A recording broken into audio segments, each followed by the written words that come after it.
socdaal afar cisho qaatay oo aan ku soo maray gobolka Selel iyo awdal aan ku soo maray waxaan gaadhay ilaa iyo Lughaya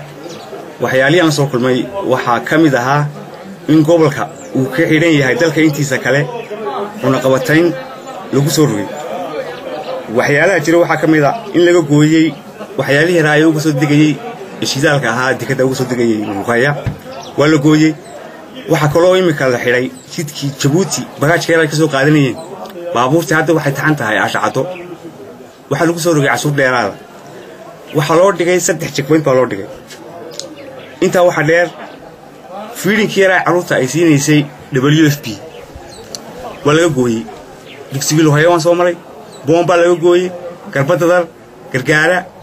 fiidinkii ayuu WFP siinaysay waxaan ka gooyay wax xukuumadda ee hay'adda ma ah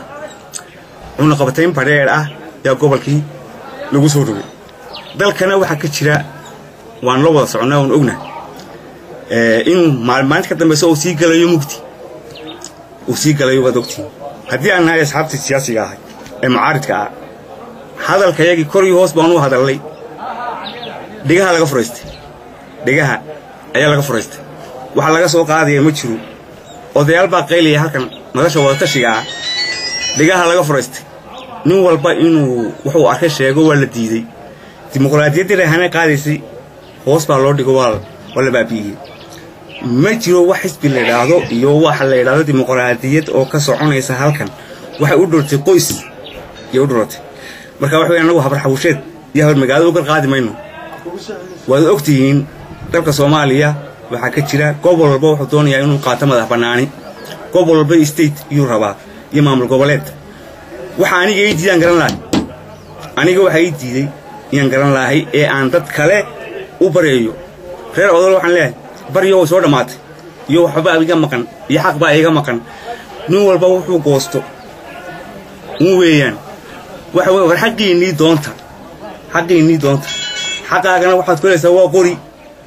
dadkan aad bariyayso ee leedahay cadaalad darro ay haystay waxba iga maqan waa dad u soo dhintay oo soo injiristay ilaa aad soo injirisatiin oo xabad u qaadatiin wax fadhiga la inuu keenayo ma jiro reer odol qoliyahan diaspora ee reer odol ee dibadda jooga waxaan leenahay idinkana lu gooyay biilkeena noo diraysan laga gooya qaraad aan dareeno qaraadka biilka yar naga goosta markaas aan dareemaynayn wax naga maqan yihiin maanta laga bilaabo anigoo gudoomiyihii gobolka ee Ucud waxa weeyaan xaqii ka wana gobolka qori baan ugu doonayaa qori yaan ugu doonayaa bariya dambe aad u mahadsan yihiin asxaabta siyaasiga mucaaridka way ka hadlaan mar walba war cadaalad darro jirta war haloo fiirsado waa la ogolaan waayay waxa ninkan warankaagu gelin weedhaadu ma gasho cid dambe oo wax weydiisanayno ama aan baryaynaa ma jirto maanta laga bilaabo sida ummadaha kale xaqooga u doonayaan yaan u doonaynaa anagoo awdal isteeda